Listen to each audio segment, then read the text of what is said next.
Herbert Marshall is the man called X. Wherever there is mystery, intrigue, romance, in all the strange and dangerous places of the world, there you will find the man called X.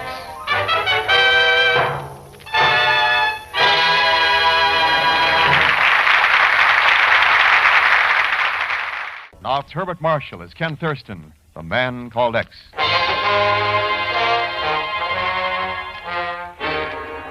In the sleepy little village of Valley Forge, Pennsylvania, the huge bulk of a fat man looms outside the door of Jonathan Small's antique shop.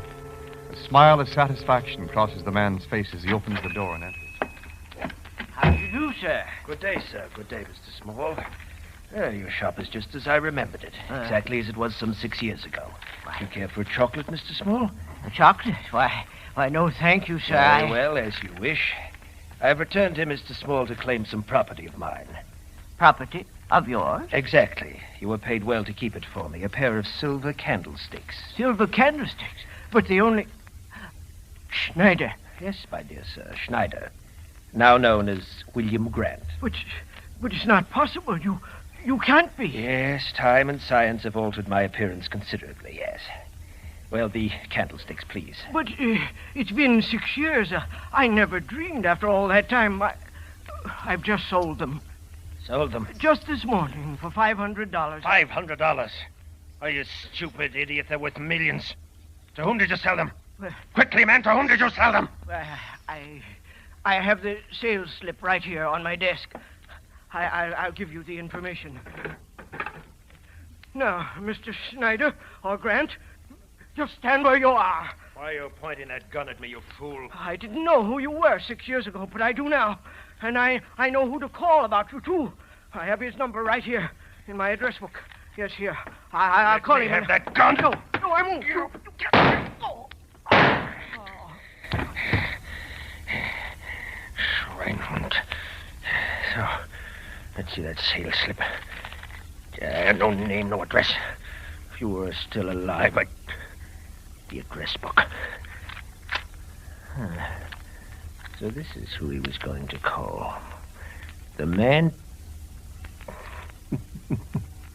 Why not? It would be ironic justice to make the call for him. Yes. And have the man I intend to kill find the candlesticks for me. Hello? I wish to place a long-distance call. To New York, please. Person to person. The name of the man I'm calling is Mr. Ken Thurston.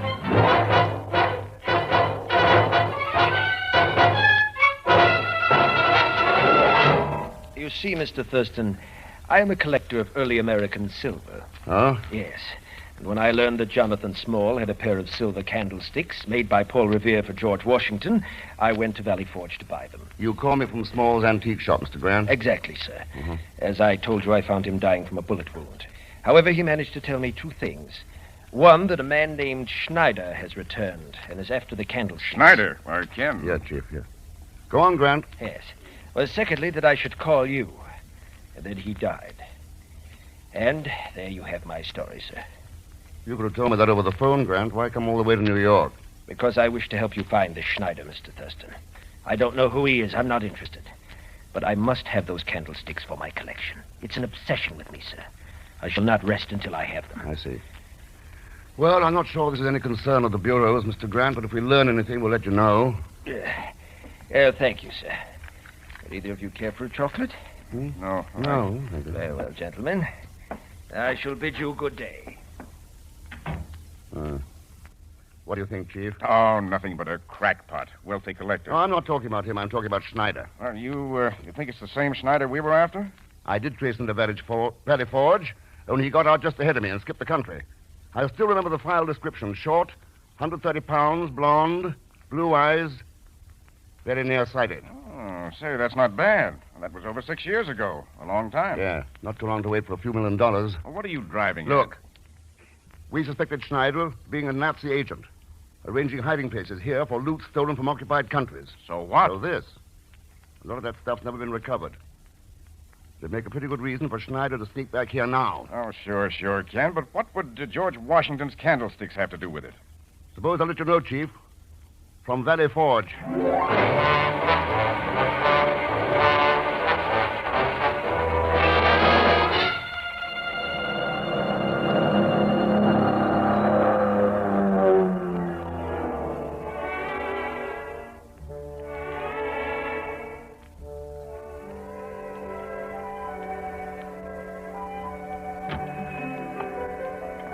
How do you do, sir? Well, I am sorry, but we have nothing for sale at the moment.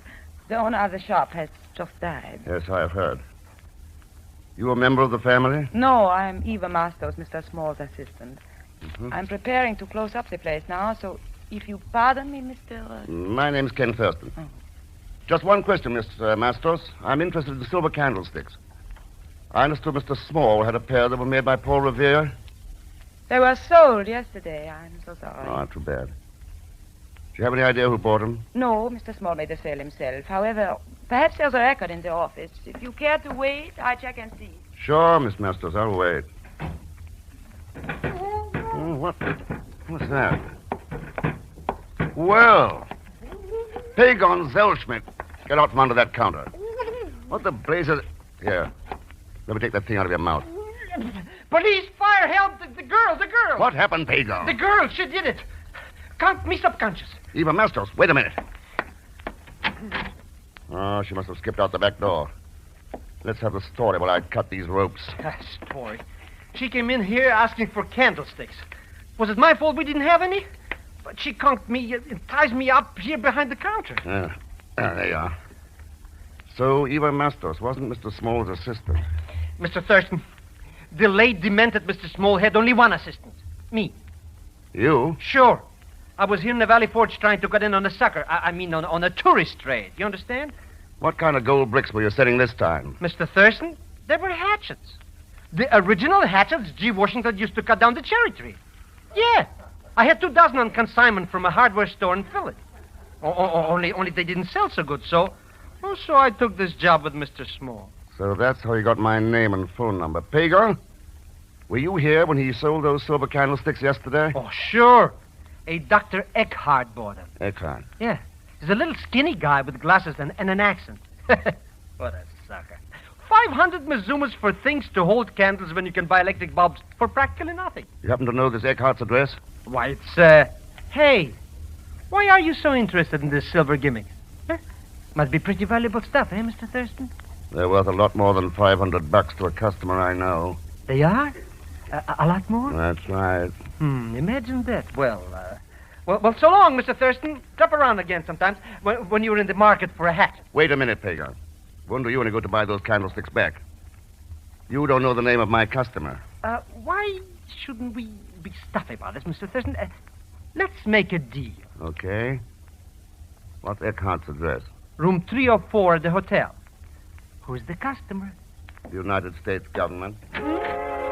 So long, Pagon.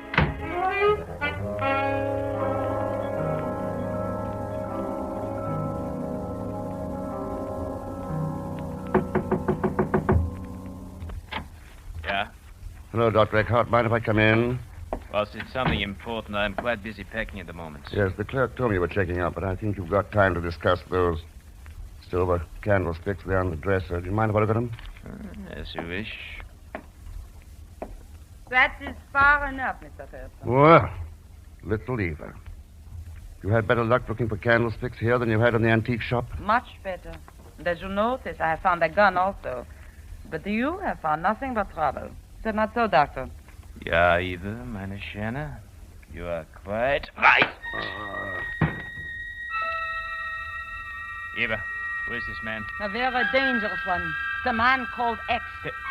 A man called... Yeah, Doctor. And I am one who believes in removing all danger.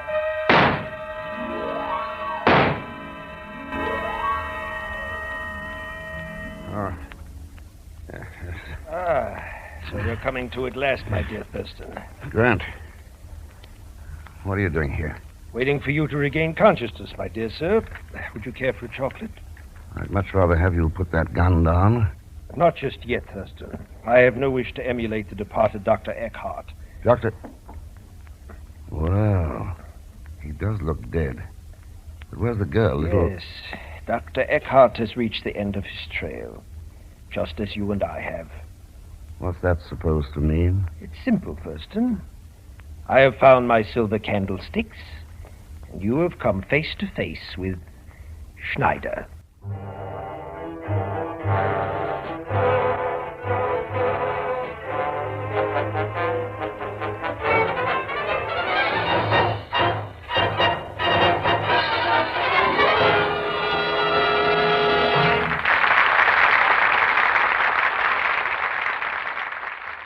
And now to continue with Man Called X, starring Herbert Marshall.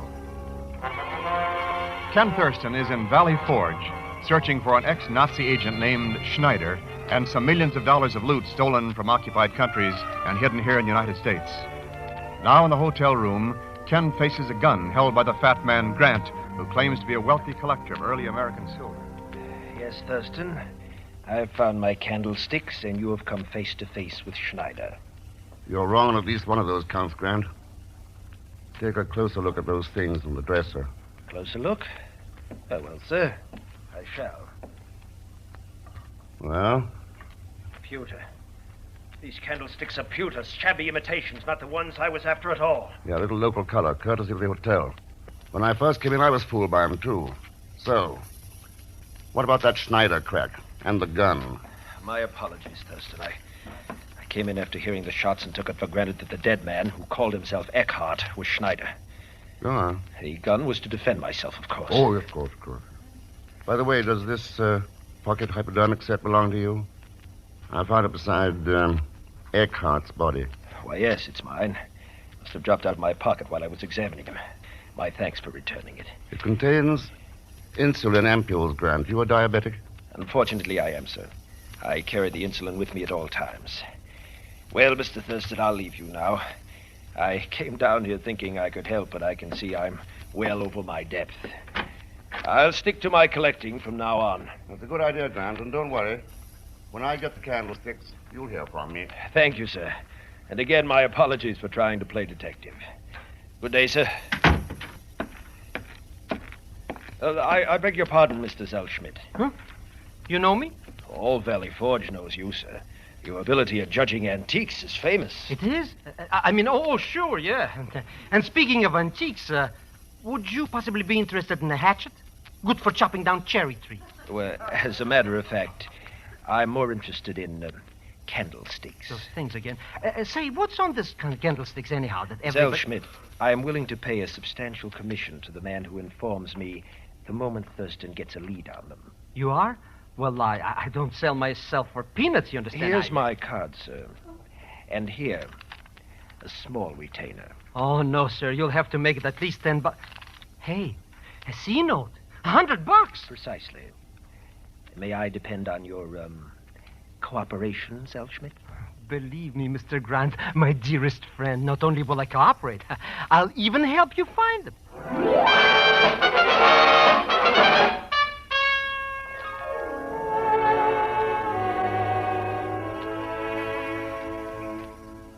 So Eva Mastos lives on Walnut Street in Philadelphia, Chief. That's right, Ken. The files show she was a nurse in the Nuremberg hospital. She got here by marrying a GI. And what about Eckhart?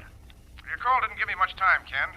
There's one Eckhart with the same initials and description in Austria. Famous plastic surgeon. That's all I have. That could be plenty. I still don't see what all this has to do with Schneider and those candlesticks. Chief, I'm still positive they're the key to the hidden Nazi loot. You just do what I said, and we'll wind this thing up tonight.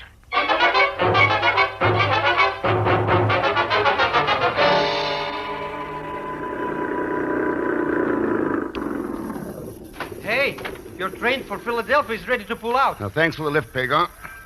Meet me there later at the address I gave you. But be careful. I don't want that address getting into the wrong hands. You understand? Oh, sure, Mr. Thurston. You can always depend on a Zelch. That's what I'm banking on. See you later, Pagan. So long, Mr. Thurston.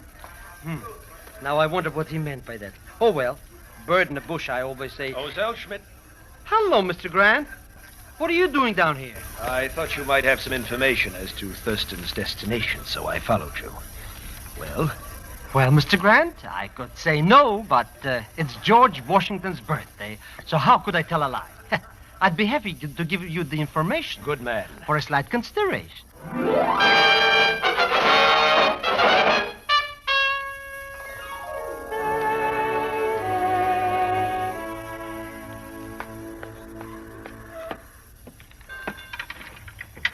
Just a minute, Eva.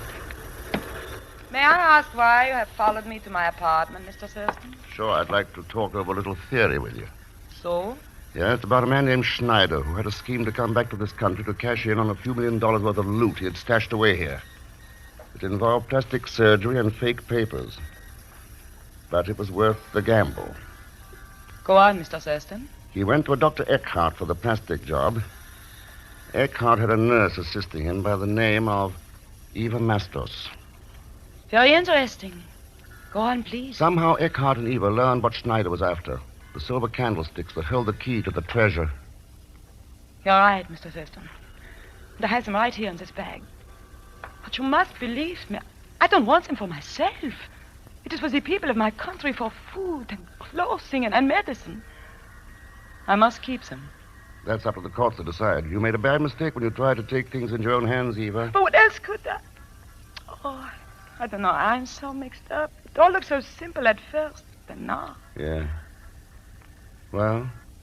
All right. Ken, all right. Let us go inside and examine them. Perhaps we will be able to find what is in them or on them that they... Yeah, I know what you mean. Dark in here, Ken. I will turn on the light. Don't bother, Eva. I'll turn them on for you. You. Hello, Grant. That gun's becoming a permanent fixture. It was nice of you to deliver the candlesticks to me this way, Thurston. I presume you've already guessed their little secret. Could be microfilm hidden in their bases. Schneider left them in the antique shop 6 years ago because I was after him. They were too hot to carry along. That is quite correct, my dear sir. That film contains a list of hiding places of $10 million worth of easily saleable jewels, paintings, rare objects of art. Now, Eva, my dear, please be kind enough to give me the candlesticks. Eva? Better do as he says. But Ken, this man, do you realize who he is? Sure. He's Schneider. You disappoint me, Thurston. I thought I had altered my entire appearance. The plastic surgery was good. Yes, Schneider, but the chocolates gave you away. The chocolates? A diabetic wouldn't be always munching on candy unless there was a reason. You were trying to pile on weight. You were using the insulin to help you. You're a clever man, Thurston. Unfortunately, however, not clever enough. The candlesticks, Eva. All right. Here. Thank you. Thank you. Now I shall bid you farewell, Thurston. And you, Eva. You see, the race is not always to the swift, but to the wisest. Ken, he's going to shoot. Quite right, my dear. Goodbye, my friends. Ken! Get him, Chief. All right, let's have that gun, Snyder. Yes, this way. Get him, Wilson. Thanks, Wilson. Now, you all right, Ken? Yeah, thanks, Chief. You timed it nicely. Well, you figured it. We were around waiting when Schneider came in. But I do not understand, Ken. How did you know he was coming here? Oh, that was easy. I just told Pagon not to give him this address. Thank you, Mr. Thurston. I guess the chief and me cleaned up this mess for you, all right? Ken, you know, I killed Dr. Eckhart. Yeah, I know. Will I have to? Sorry, Eva. Maybe it was justified, maybe not. That's something else the courts will have to decide. Yes. Well, Ken, I guess that winds it. Yep. You know, Chief, none of this would have happened if Schneider had followed the advice of the man those candlesticks were made for. George Washington knew that silver and gold weren't the only coin. And he wrote it in his copybook when he was a boy. He said, "Labor to keep alive in your breast that little spark of celestial fire, conscience." That's something for all of us to remember. All of us.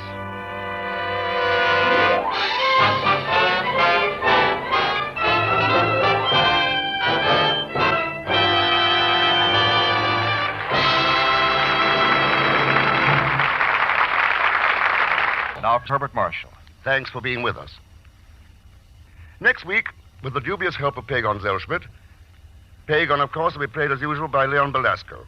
So join us, won't you, when next I return as the Man Called X. Good night.